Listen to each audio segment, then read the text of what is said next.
share it.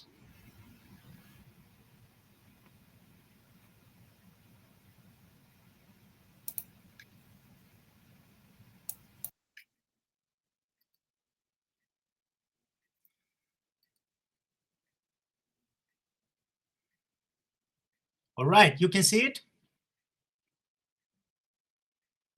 Yes, you're sharing. Okay, perfect. Thank you so much again for inviting me. This is exciting. And of course, as you said already at the beginning, and having studied the Student Space Congress and its objectives, NewSpace is, as we know, something innovative and increasing, and it's not that old.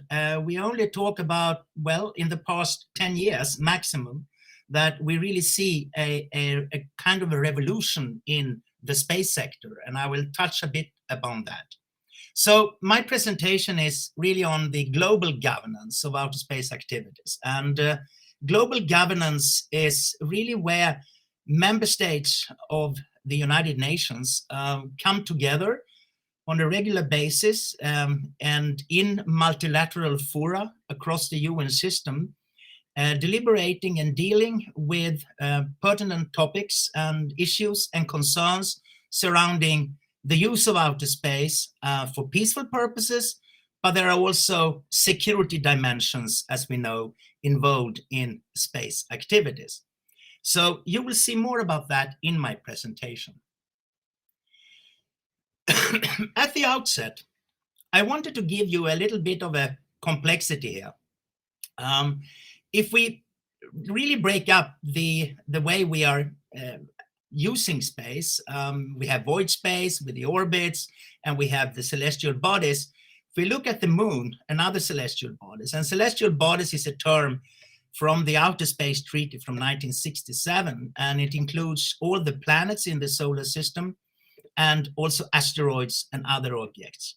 So all the natural objects in the solar system are celestial bodies and therefore covered under that regime. What we have been familiar with for many years, ever since the beginning of the space age, is of course exploration activities, where we seek to understand our place in universe, our place in the solar system, the impact of the moon, not only, but also Mars and other planets on the chemical evolution and origin of life. Origin of life on Earth, but also where there might be, have been life on other planets in the solar system or other objects like moons. And that I will come to a little bit later. So that's exploration and innovation. What we are seeing now, and I would say this is a little bit in the future, but utilizations and presence on celestial bodies, particularly on the moon. We already see some activities. India successfully landed a probe on the South Pole. Recently, the Russian Federation didn't succeed with that. And we know that the United States is planning to bring back humans to the moon, and China is also coming.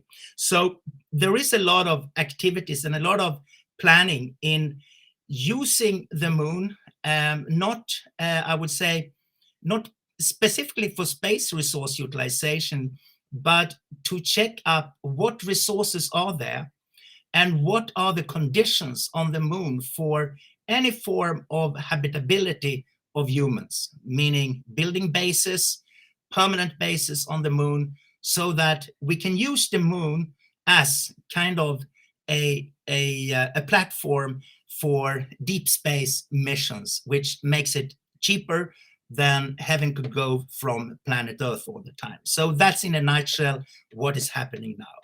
Space resource activities, and you have probably heard of this, the mining of natural resources on the moon and other celestial bodies, asteroids included, is something that is coming.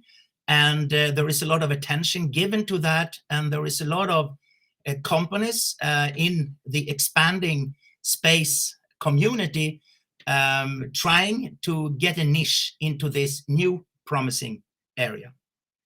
When it comes to environmental, cultural heritage protection, that is something that is not there.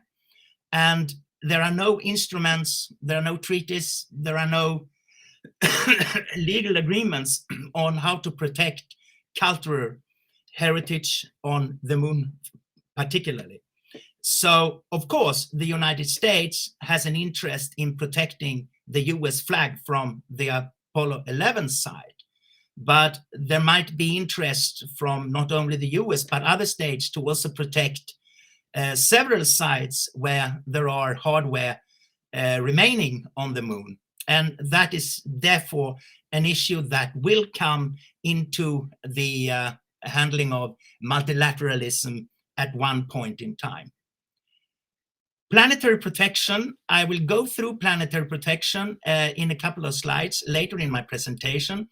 But what I wanted to say at this stage is that it deals with harmful contamination of the moon and other celestial bodies, and also to foresee that when we go back to planet Earth with sample returns, for example, we don't bring back any organics that could have a detrimental impact to the biosphere of planet Earth. So more about that later. Now, one complicating factor is obviously planetary orbits.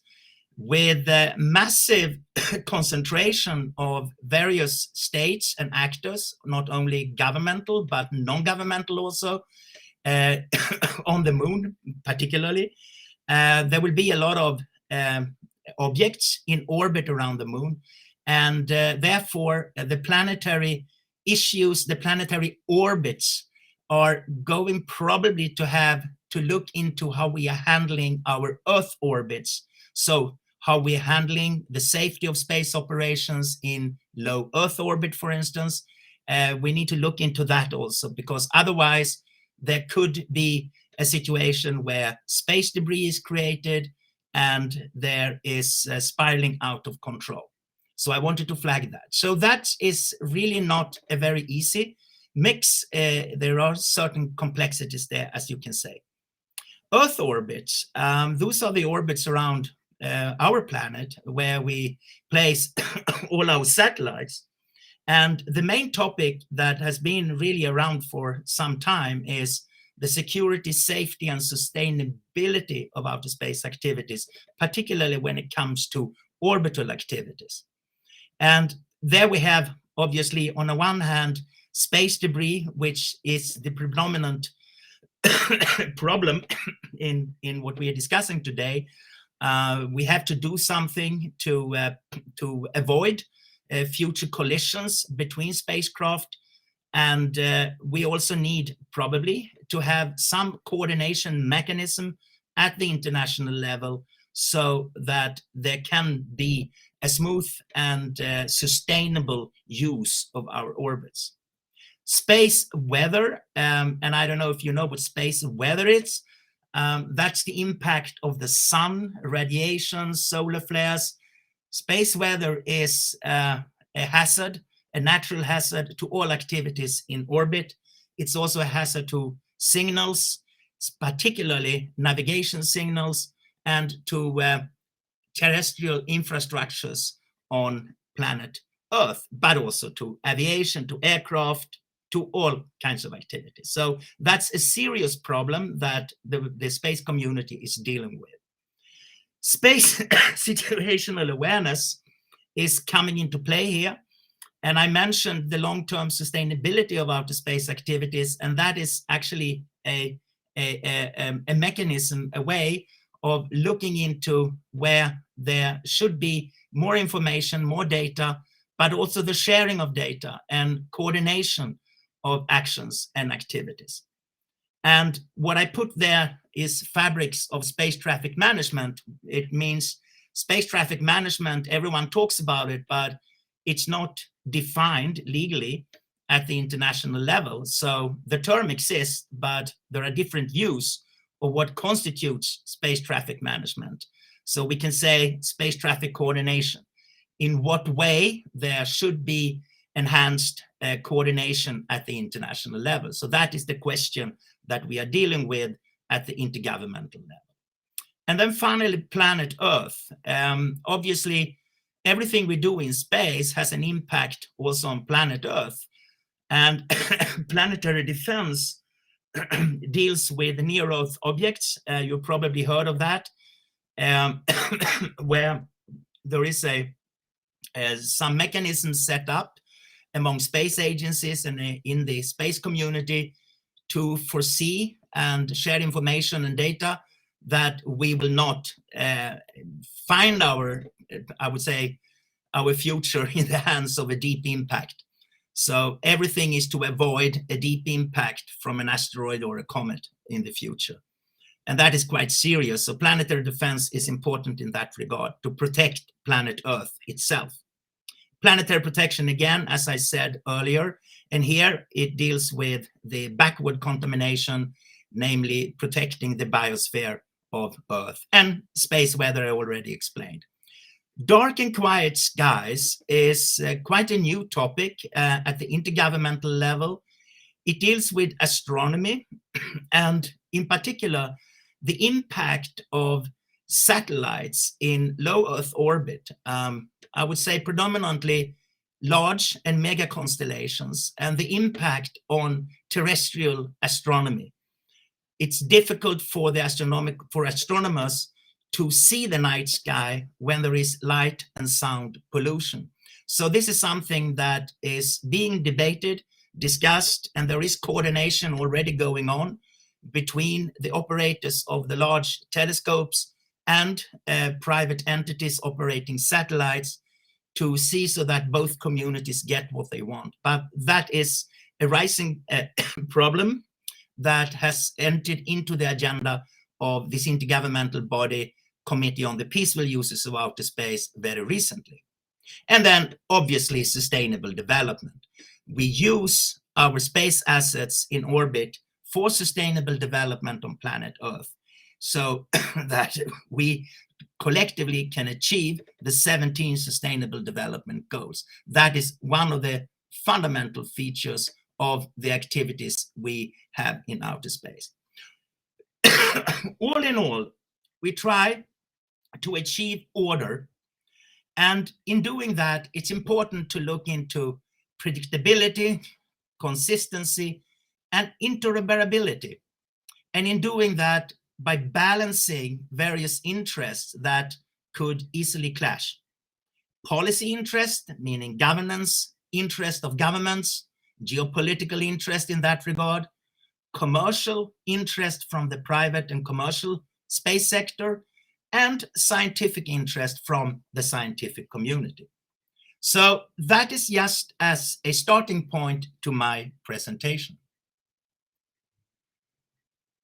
If we look at the number of functional space objects that have been launched into space annually, this chart shows from the beginning, 1957, with the launch of Sputnik 1 by the Soviet Union, one satellite. And as you can see, interestingly enough, quite stable, increase or decrease, I would say quite stable all the way until mid-2000s. So in 2015, 2016, 17, it started to really rise. And in the past few years, we have completely seen an explosion of the amount of space objects being launched into outer space. And one factor there is obviously the deployment of the large and mega constellations like Starlink, for example. At the same time, and this is an interesting slide because it tries to demonstrate that the space sector, and here I'm talking governments, governments of countries with different level of knowledge and different level of their national space programs have really increased in the past few years. So we see now that there are more and more small developing countries that are being able to launch and deploy their first satellite in orbit. And this is increasing, and it is a trend that is important because it broadens the entire space quest of the world so that it becomes truly universal. So this slide really demonstrates how important it is that those developing countries also get their share of the amazing advantages of being able to use orbits around the Earth for satellites that can deliver for their societal growth and for their national activities and for their countries themselves. The developments are obviously pushed by technology, and it's remarkable over these past 60 years, since the beginning of the space age, how space technology has advanced. If you look at space technology today and compare with 60 years ago, it's not the same. And this is really one of the technological areas of humankind where we have seen really a fast growth and innovative, I would say, growth of activities. So technological development is fundamental to modern and future space activities. Also on the economic side, the space economy is growing exponentially, and we see already more and more states investing in really getting part of the space community and be part of the space community.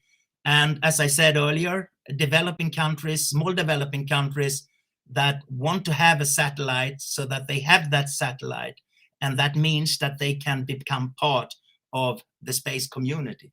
So that is something that should not be underestimated.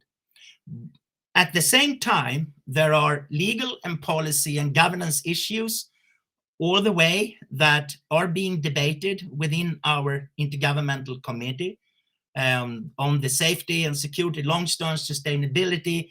What mechanisms do we need to put in place to have better coordination, to avoid collisions between satellites, etc.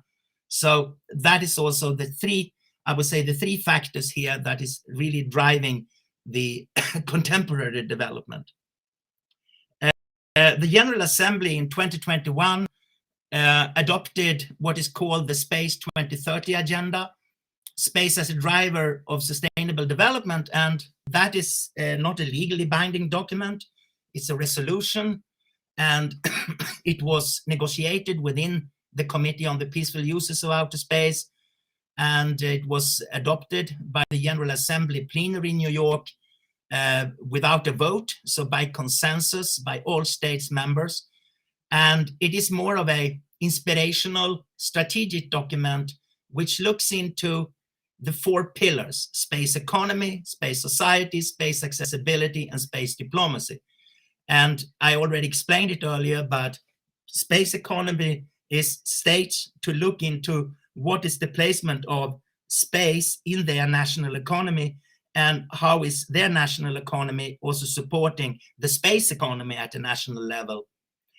What do states need to do in using space assets for societal growth of their country and their people? And do they need to have access to space, either by having satellites in space or doing research on space-based platforms, for instance, the International Space Station, or other platforms where they can fly experiments, etc. And then lastly, space diplomacy, and that is really the multilateral governance level where we are dealing with all of these issues to really foster international cooperation in the peaceful uses of outer space. When we look at governance in the UN system, we have to remind ourselves that the United Nations is a very complex organization. It has several entities that deal with space-based data on a daily basis to support their mandated programs. For instance, the World Health Organization or the World Food Program, etc., they are using space-based data and satellite technology to support their mandated programs. But when it comes to the entities in the UN system that are really dealing with space from a governance level, we have COPUOS, of course, which deals with the international cooperation in the peaceful uses of outer space. And then we have ITU, the International Telecommunication Union, which is managing the frequencies that are necessary, needed for all objects that are placed in orbit. They need frequency. And for that, in that regard, ITU is the body that is managing that process. The ITU is also managing the geostationary orbit and the slotting of satellites in that orbit so that states can have a slot where they can have a telecommunications satellite. WMO, the World Meteorological Organization, is to some extent dealing with space weather, more on a technical basis. COPUOS is also dealing with space weather, but WMO is becoming more active in that regard.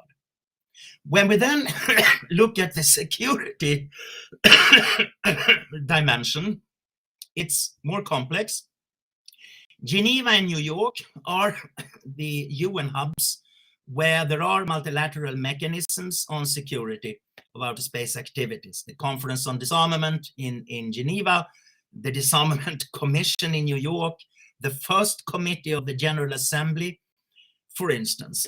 And then, since this is a very difficult area to reach consensus, the prevention of an arms race in outer space, disarmament perspectives, arms control perspectives in the space field, very difficult to reach consensus. So member states have decided over years to use the mechanism of group of governmental experts. So they put together a group with governmental experts that discuss the topics and then come with recommendations, and then it's for the General Assembly to adopt or not. So there has been such processes in the past. The GGE on transparency and confidence building measures in outer space activities from 2013, and now in a new GGE on PAROS, the prevention of an arms race in outer space, which hopefully will provide some elements, I say, because no one believes that there will be any breakthrough, but elements that could be used in future negotiation of a potential legally binding treaty on the prevention of an arms race in outer space. And under the security dimension, there is also used the open-ended working group mechanism, which is a looser character, but it's open to all member states. And they normally have a few years of mandate where they discuss certain topics of relevance to the security dimension of space activities. And the open-ended working group, there was one that was recently concluded without consensus, so the report could not be adopted fully, but the working group nevertheless discussed a lot of topics relating to not only the security of space activities, but also where there is a relationship to the safety and sustainability, because we are dealing with dual use technology here. It's a very strong dual use area, as you understand. And therefore, you cannot only look into safety or only into security. You also have to keep in mind that there is an interrelationship between those two issues. And an interesting mechanism that actually was born by that group of governmental experts on transparency and confidence building measures from 2013 was to establish a joint panel discussion of the General Assembly First Committee and Fourth Committee. The first committee is the International Security Committee of the General Assembly, where member states deliberate and pass resolutions on disarmament, arms control, etc. And the fourth committee is the committee where we, from the peaceful users of outer space community, comes into place. So COPUOS has a standing resolution in the fourth committee labeled International Cooperation in the Peaceful Uses of Outer Space. So there was a decision to bring those communities of member states together and discuss challenges to space security and sustainability in a holistic approach. And those meetings have been organized by the office that I have been working with, UNOOSA, and the Office of Disarmament Affairs in New York. And there was decided last week that there will be another such joint panel discussion in 2024. The committee itself was founded in 1958. In 1959, it received its permanent basis under the General Assembly. It operates with two subcommittees, Scientific and Technical and Legal Subcommittee. The membership of this body is closed ever since the beginning. So there were only 18 states in 1958. And now in 2022, it has reached already, and this is remarkable, 102 states.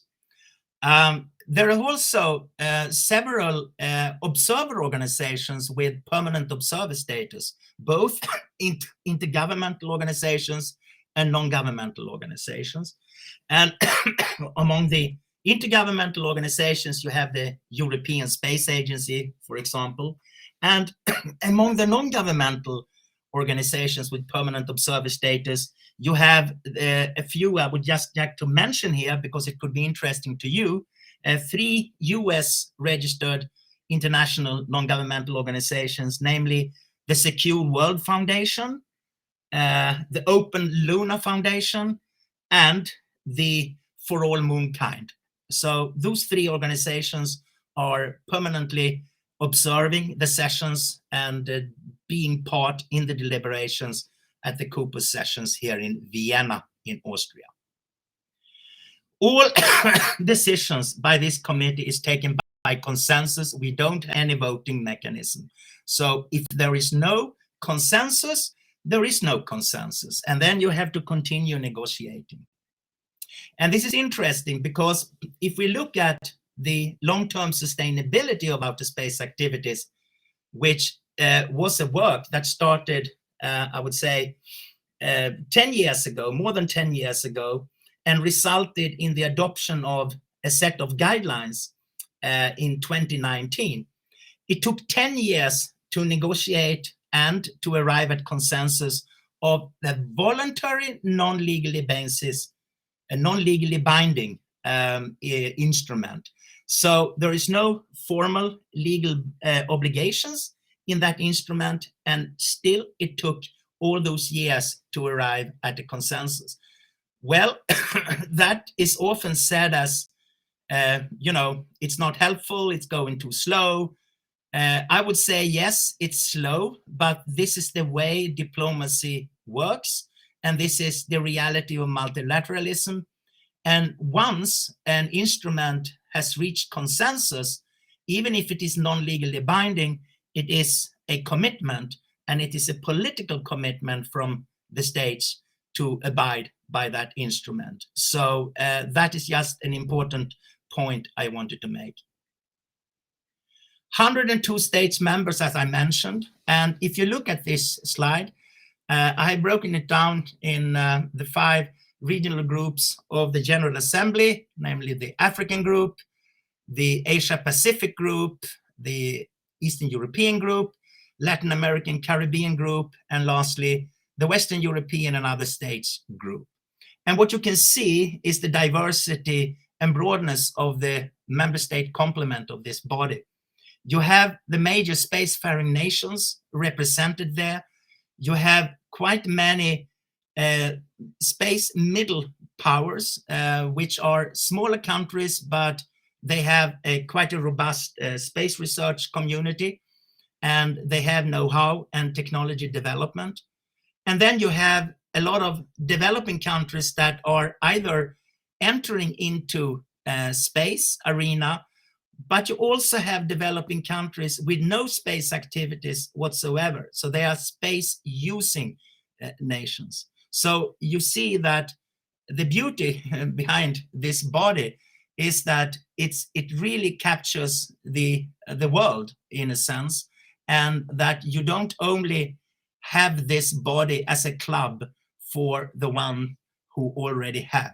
So that is quite an important message I want to make. So you have countries that really benefit of coming to the sessions of this body and being able to meet representatives of the major spacefaring nations. So that is a strength of this intergovernmental body.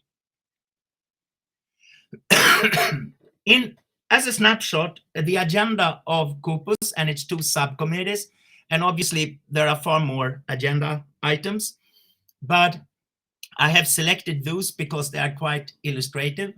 You have certain items that really deal with how we are using space technology in orbit for delivering on planet Earth, meaning sustainable development, and tackling problems and concerns on planet Earth. For instance, space and water, which deals with water management, disaster management, using space-based data for disaster management and emergency response, and also space and global health, where particularly after the pandemic, it got quite attentive. And we have a lot of interest from around the world to really look into how to even increase the way we are using satellite technology and data for the benefit of global health among people of the world. And then obviously, since this is a space-related committee, there are topics that concern the activities as such. And here we have the hazards. Space debris is the predominant hazard that is really a threat to activities in orbit. And that is something that we are preoccupied with on a daily basis. Space weather, obviously. And also, I would like to mention then, finally here, that in the legal sphere, particularly in the legal subcommittee, there are certain topics also that are now quite interesting and reaching a lot of attention. And the one that is really coming strongly here is on the exploration, exploitation, and utilization of space resources, where a working group has been established, will work for 7 years, and see if there is room for a consensus on some type of understanding on how to conduct space resource activities in the future when they will become economically feasible mining operations on the moon and other celestial bodies.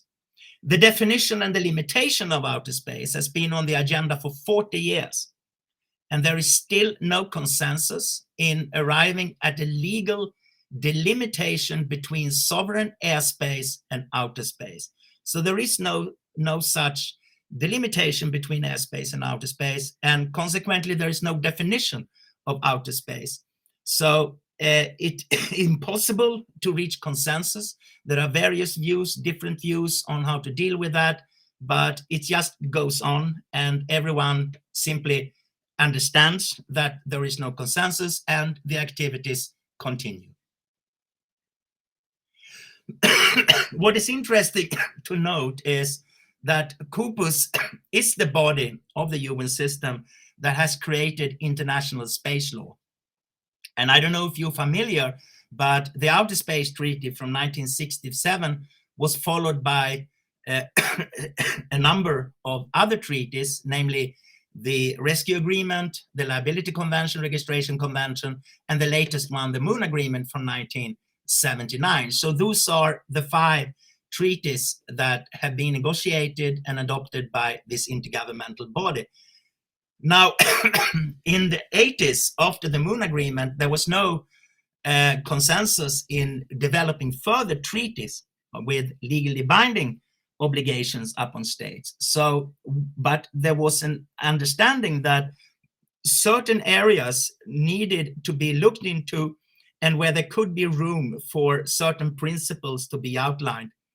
Those principles are non-legally binding, and they have therefore no legal effect on governments, but what is interesting here is the nuclear power sources principle from 1992, which is used by the major spacefaring nations for safety information and notification when they are using nuclear power sources in their space missions. Further on in the 2000s, and actually the next 20 years, still no consensus in developing further treaties. So the committee started looking into certain areas of space law where there was a need to discuss interpretation, discuss the meaning, the objectives. For instance, the launching state, which is a very complex notion laid down in the Liability Convention and Registration Convention, but it's very complicated. And after that work, it became natural to look into registration practice, how states are registering their objects with the United Nations. And then it followed through looking into building blocks for national space legislation, etc. And there are also a few technical documents there on space debris mitigation and safety framework for MPS. And lastly, the guidelines on LTS from 2019 I already mentioned. So this shows that it started with treaty making, a treaty making era, 20 years, and then principles, non-legally binding, and then even lower resolutions and guidelines the next 20-year mark. And the question is what we will see in the next 20 years. And I would say that from my experience, there is no hope that there will be any new treaties, no new legally binding instruments in the peaceful uses of outer space, but probably there will be more of guidelines, more of resolutions, could be even principles that together work with the treaties, with the provisions laid down in the Outer Space Treaty, for example. So it is therefore, I see that is the projection of governance at least in the near future. When we are discussing governance and the development of space law, etc., it's also important to look into other areas where there are similar concerns, and we are looking into areas beyond national jurisdiction, and that is important. Beyond national jurisdiction, well, I have already said that, but then airspace is under national jurisdiction of countries because it's under the sovereignty of a state, but nevertheless, ICAO has set up an international structure to manage the air transportation around the world. So when it comes to how they are dealing with airspace, that could be quite important to look into also for certain orbital activities. There is an ongoing discussion between ICAO and UNOOSA secretariats on how to deal with suborbital flights and space objects that could potentially go into orbit and then down again, so that they will be under two regimes. Now, when it comes to sea and maritime transport, obviously, the Law of the Sea Convention from 1982 is important because it gives the fundamental basis for the management of the high seas outside the national jurisdiction. And IMO, International Maritime Organization, is dealing with the maritime safety, maritime traffic, and maritime law system in that regard. I've already mentioned the frequencies and GSO of ITU. The deep seabed, which is governed by UNCLOS, and it's managed by the International Seabed Authority, which has its headquarters in Kingston, Jamaica, is dealing with the mining of deep seabed minerals. And that is obviously an area which could be interesting to look into when discussions are getting more mature on whether there should be set up any regime or any coordination mechanism for future space resource mining on the moon and other celestial bodies. And lastly, the Antarctic Treaty System, also of importance here. And I also added here cyber, although cyber security, cyber law is not, I would say, a governance regime. It's fragmented throughout the multilateral system, but cyber is coming strongly and it's becoming more and more important to all our activities, and therefore it deserves also to be looked into. The Office for Outer Space Affairs that I have been working for 18 years is based in Vienna here in Austria.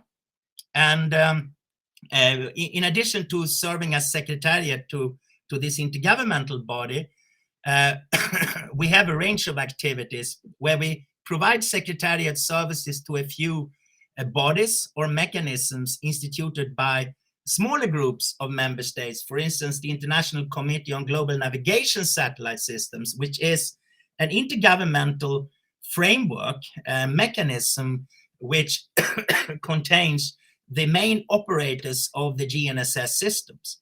And then we have the Space Mission Planning Advisory Group, which is concerned with planning activities in trying to mitigate a deep impact from asteroids, near-Earth objects. And those groups are also serviced by this body or this office.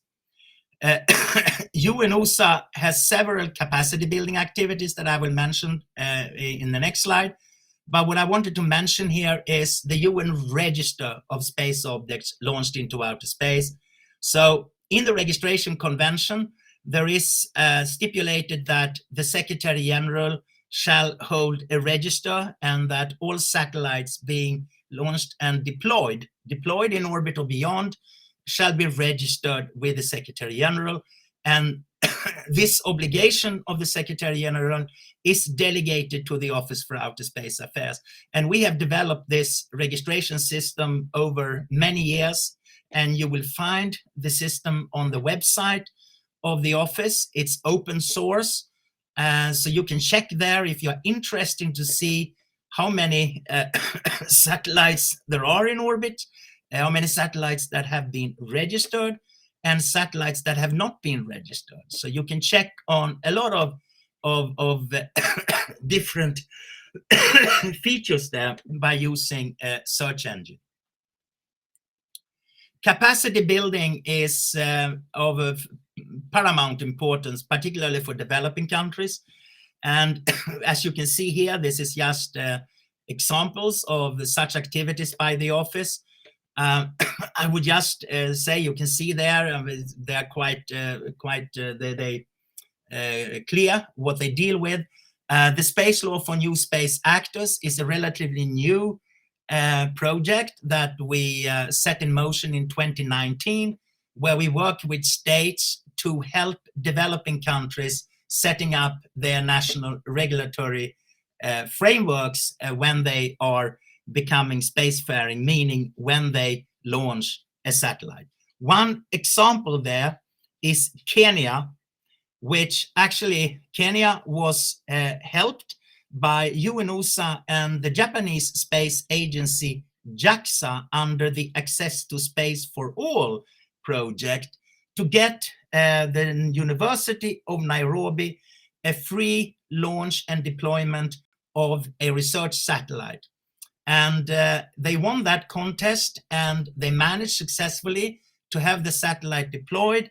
And that was a huge success for the University of Nairobi. And that was 7 years ago. And earlier this year, in April, Kenya managed to launch its second satellite, an operational satellite on remote sensing. And Kenya is now working on its first Space Act, meaning the national regulatory framework for its national space activities, and they have set up a space agency. So it's a good example where a country which is a newcomer in the space arena is also using a lot of those residual assistance. Now, second to last, I want to just mention, because I'm working now with COSPAR, Panel on Planetary Protection, the work of this organization. It's a non-governmental organization founded in 1958, and it was founded precisely to serve as a international consultation platform for scientists from the United States and the Soviet Union at that time, where they could talk and they could share information and exchange information on their research. And COSPAR has been working over all those years in various fields. So they work in various fields covering space exploration. But one of those fields is planetary protection, which I will come to. What is important with this slide is that in the early 60s, a resolution by COSPAR, this non-governmental organization, was embraced by the Committee on the Peaceful Uses of Outer Space and put into its report in 1964 verbatim. So you have the full resolution with all the the related documentation. And one of the topics there was contamination of the moon and planets. And that was the precursor of what became the panel on planetary protection.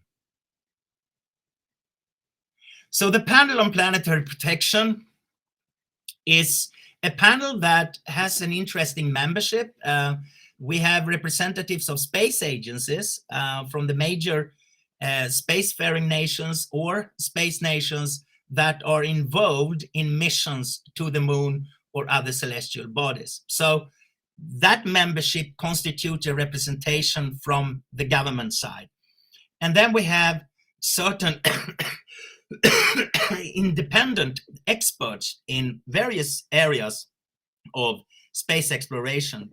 And I would say a catch-all discipline here is astrobiology that you might have heard. So the whole idea here is that the conduct of scientific investigations of possible extraterrestrial life forms, precursors, and remnants must not be jeopardized, okay? Scientific investigations. It doesn't mean that COSPAR is concerned with environmental protection of the moon or other celestial bodies. No, it is the scientific investigation of those bodies that is the concern here. And then in addition, that planet Earth must be protected from the potential hazard posed by extraterrestrial matters carried backward. So that I've already mentioned. And that is the role of this panel. And the panel has developed a policy, an international policy, that is a standard and a guidance to states in their compliance with the Outer Space Treaty, Article 9. And it's a non-legally binding instrument, so there is no legal obligation to follow. But we see that space agencies of the major spacefaring nations do follow the principles in this policy developed by COSPAR. And it is gradually updated when new information comes on board, when we know more about the solar system, etc. Recently, in 2021, we relaxed the requirement for a moon.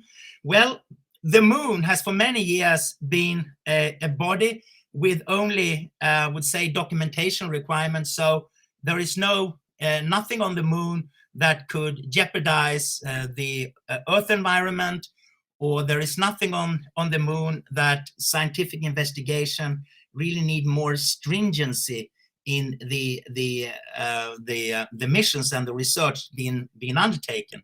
For other planets, it's different, particularly for Mars.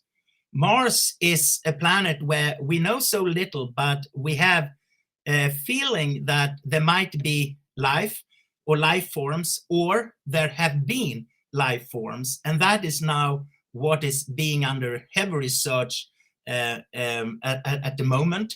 And there is a mission, a sample return mission by NASA and European Space Agency that will try to get a sample back from Mars for the first time, a sample of material from Mars back to planet Earth. And the rover Perseverance that is already on Mars is paving the way, doing research on Mars and spotting the areas where researchers will bring interesting substances that might give answers to the questions of chemical evolution and origin of life. So we relaxed the requirements for the moon. So we retained a more heavy documentation required with full organic inventory for the poles, the South Pole and the North Pole. But for the rest of the moon, it's just a normal documentation, general documentation, and there is really not that much that need to be protected. There might be some permanently shadowed regions, even outside of the South Pole, that are also covered in that category 2B, as you can see. The categorization is something I can talk about, but I don't do that. There are 5 different categories. If you are interested in this area, you can visit the COSPAR Planetary Protection website, and there you will find the policy, and you can read your way and get a fuller understanding and also a scientific understanding on what is at stake in this research for the origin of life. And as I said, the MSR mission, Mars Sample Return Mission, I just wanted to mention that again. And what is now also on the table are new missions to the outer solar system, particularly with regard to Europa, the moon of Jupiter, and Enceladus, the moon of Saturn, which are 2 relatively small bodies, but they are moons to those giant planets, and they are covered with ice crusts, and underneath there is water, liquid water. And the whole question is whether this water, the volume of the water, whether there are oceans or whether there are just small deposits, and also the composition and the temperature of the water. Can that water harbor life? Can life replicate in that water? That is the critical question. And there are a few new missions being planned to go into the outer solar system to really try to find out more about those quite interesting so-called icy worlds, as we label them. Lastly, and this is my last point of my presentation, the General Assembly of the United Nations in 2021 published a report called Our Common Agenda. It's available on the internet via the UN.org website, and it deals with all kinds of issues, as you can see, and space, and not only security dimension of space, but also the peaceful uses of outer space, namely, here we're talking about security, safety, and sustainability, also found its way into the Secretary General report. And over those years, since 21, last year in 22, we started working in a small team within the UN system under the leadership of the Executive Office of the Secretary General. And in this team, we were UNOOSA, myself and a colleague, and was a colleague from the Office for Disarmament Affairs, a colleague from Office of Legal Affairs in New York, and also a colleague from ITU. We developed the Secretary General's policy brief on outer space. And here we go. This policy brief was issued in all languages. It's out. You can find it on the website of the United Nations. And it gives some recommendations, as you can see, on space sustainability, that COPUOS, this body that I have been representing, should develop a unified regime or separate mutually reinforcing frameworks, whatever, for space sustainability. And the three areas here is space traffic management, space debris removal, and space resource activities. So those are the 3 target areas where the Secretary General see that there is a need to do more, to have more coordination, to look into what do we need to do at the international level in getting it right with space debris removal. We have talked for many, many years about space debris mitigation, which is where you design satellites in a manner so that they would not become debris. And if they become debris, they will be easily kicked out, either in integrating into the atmosphere and burning up, or into graveyard orbits. But space debris removal is a completely different story, where you have potential technologies in removing space objects from orbit. So as you can see, there is also a security dimension related to space debris removal and space resource activities, which I've talked about. Those are the three main areas that the Secretary General wanted states to be triggered about and see how they react, and if there is any way that this could get a little bit more attention in the multilateral work in the coming future. And there is also an interesting recommendation to set up a platform within COPUOS for broader stakeholder inclusion. And that is precisely because we have a growing space sector with private and commercial actors, and governance today is not going to help if you exclude the sector and the operators of spacecraft, of space missions that are, and objects that are actually doing that. So it's important to also have some consultation mechanism with private and commercial actors. So we will see about that. That is a very difficult question, because all intergovernmental bodies in the UN system are for member states, where member states make the decisions, and there is hardly any room for private sector inclusion. I would say, with some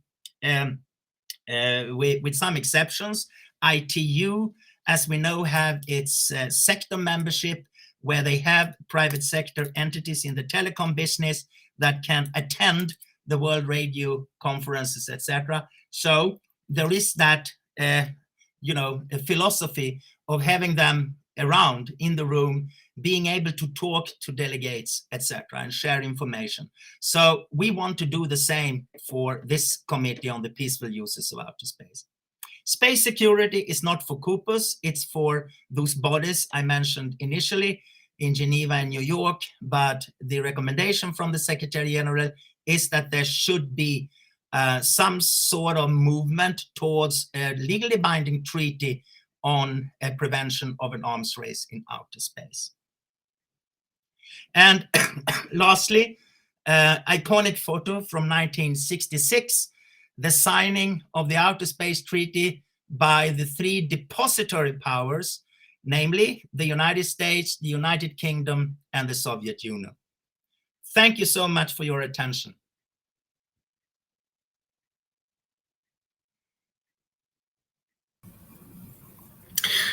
Thank you, Niklas. We really appreciate your comments on this important topic of international governance of space, particularly in the 21st century. And really appreciate you taking time to do this despite not feeling well and it being very late where you are. So really appreciate your comments. We have a few questions. We don't have much time, and I want to be respectful of how late it is where you are, but we have a couple of questions that maybe you can entertain them. First, many students are working on ideas for regulating outer space. Is there a realistic way that they can get their results to persons in authority who might be interested in those ideas? So, I mean, well, we know it's very difficult. At a student level, if you're working on projects on legislation in this area, and you want that to come across into the government, I don't know. I just recall when I was a law student myself, it was impossible. But what I would advise is probably to maybe get acquainted with some of those non-governmental organizations that are registered and are already working with the international community, where students can also get into that work, and they can try to get their ideas across. But it's difficult, I would say, in all governments, in all countries, to get across your ideas. But it's a nice try. We know that. But again, true. Recommendation is those non-governmental organizations I mentioned, Open Luna Foundation and For All Moonkind. And there is also Space Generation Advisory Council, which is quite active in COPUOS as a non-governmental organization. And it's for younger space people. So you have to be youth in a way, belong to the space generation, the new generation. So you cannot be older than 30 years. Another question. The Outer Space Treaty was signed in 1967, and obviously the subsequent treaties were signed in that same time period. And there have not really been any new treaties since then. Do you believe that we will need or will be able to obtain a new core treaty for space, or will the political commitment of consensus be enough? Or should we pursue both strategies? So, as I said in my presentation, I don't see it realistic that there will be a breakthrough and suddenly there will be a consensus on developing a legally binding treaty on space matters again. We have for years had this discussion, and there are countries that want to see additional protocols, for instance, to the Outer Space Treaty. There are also states that wish to see a codification of international space law, meaning you take the treaties and principles and put them together, like the Law of the Sea Convention was created in 1982. But there's no consensus on those points. I would say that it's probably a most realistic way is to really use the treaty obligations as the fundamental principles, and then see how guidelines can be formed in manifesting those principles. If you look at the Artemis Accords, for example, which is interesting because I think it now has 31 or 32 signatory states or space agencies from around the world.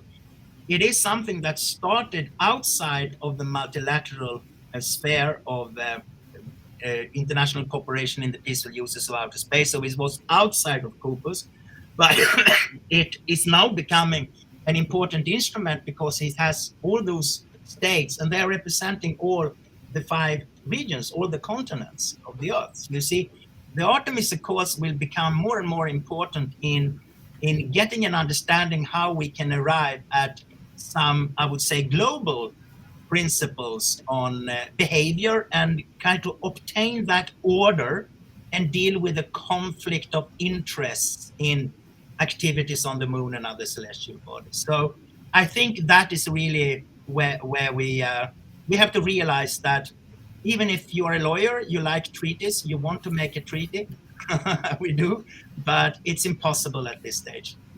So if the Artemis Accords gains further acceptance among spacefaring nations, would you see that possibly becoming a de facto agreement among nations? Or is there some way that you might see it being accepted by some of the major spacefaring powers that have not signed it, for example, China or Russia? Yeah. No, obviously. And we have to also see the accords themselves is just a declaration, so it's a non-legally binding declaration. It would be interesting to see the next phase and the next stage in developing the Artemis program and what is and putting legal text on the principles in the accords for internal and for the members of the program, obviously. But that would be interesting because then you will see how far states are ready to go to develop a legal framework for activities under the Artemis program. And this is, in a way, similar that we saw with the International Space Station. the international agreement on the ISS, which was formed by 14 states. You had also the European Space Agency there, and you had Russia and United States. China was not a member, neither China nor India. But apart from those two, you had all the major powers in a way. And that agreement is very interesting from various disciplines in the legal field. Criminal law, criminal jurisdiction on board the ISS, the responsibility of astronauts on board the ISS, liability, etc. So it is when you go into the legal material when you will see what is really the meaning behind the principles in a declaration. Another question, you mentioned utilization of space resources earlier. And there's a conflict between the desire to extract and use resources, I'll say in a profitable way, which is likely how those activities will happen. It has to be profitable for companies to be interested in doing it. And the stated terms in the Lunar Treaty, which, for example, the U.S. has not signed, which has a focus on utilization of resources in outer space being distributed equitably. Do you see there being a resolution to that conflict? Well, the Moon Agreement is interesting because it only has 18 states parties. That's right. Yeah, and none of the major spacefaring nations are parties to the Moon Agreement. So the Moon Agreement is actually, in a way, outside of the discussion currently because it doesn't have enough membership, in a way. And the Moon Agreement is interesting because you mentioned, the common heritage of mankind principle and the benefit sharing. There are other provisions in the Moon Agreement that are also beneficial, I would say, to exploitation of the moon and other celestial bodies. So the Moon Agreement is not a failed agreement, in my opinion. It's an innovative agreement, quite modern for its time, but it's impossible to get any consensus among the major spacefaring nations to ratify the Moon Agreement. So the Moon Agreement is outside of the equation. But in the debates in the Committee on the Peaceful Uses of Outer Space, we have states that are also states parties of the Moon Agreement, and they raise the benefit sharing in our debate and our discussions on space resource activities. So it's there, but we will see how states are going to handle that. And one final question. So as I think you're aware, the Israeli probe that crashed on the moon was carrying tardigrades as part of its payload. Is it currently considered acceptable or not acceptable to send tardigrades to the moon? No, it's not acceptable. And honestly speaking, we were shocked when we heard that, when it happened. And of course, it was a mishap, whatever. But now it would be interesting for the scientific community to go back and study those tardigrades and see whether they have survived. Whether any have survived, yeah.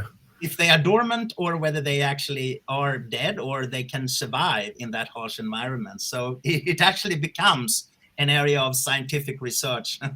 It is certainly a very interesting research question. But it's an example of an activity that should not happen. I mean, to bring organics, biological material of that nature on a mission to a celestial body shall not happen. Well, that's an interesting observation because, in my view, part of the purpose of space settlement is to bring life from Earth to other celestial bodies and to propagate it. And so those two concerns seem to be in conflict. Yeah. And, oh, sorry. I'm coughing. Can you repeat your question? Well, I was saying the very purpose of space settlement is to bring life from Earth to other celestial bodies. And so that seems to be in contradiction to the principles you were just outlining. No, but that is why for human activities, humans going to celestial bodies, I mean, that's obviously the prime example of biological material, and that must happen, and that will be done. And of course, there are rigorous controls in doing that. And for instance, when it comes to not to the moon so much, but when it comes to Mars, and when there will be human missions to Mars, then it's, the crux of the matter is there: how restrictive should we be in bringing humans to Mars, and in what protocols must be there. So that is constantly a debate. But the moon, as I said, is not that problematic. The tardigrades, having said that, yes, indeed, no harm. But it's the whole perception of when you conduct a mission, that you must do it in the right way. You cannot just load spacecraft with tardigrades and fly. That's right. So it's more the principle of decency and ethics, in the way you're handling those materials. That's right. Well, thank you very much for presenting your keynote. We really appreciate it, and particularly knowing how late it is where you are and everything. So we do appreciate your presentation today. I think at this point, we will now return to the floor and have time for some of the student presentations. And also, we look forward to students returning tomorrow to continue with their presentations.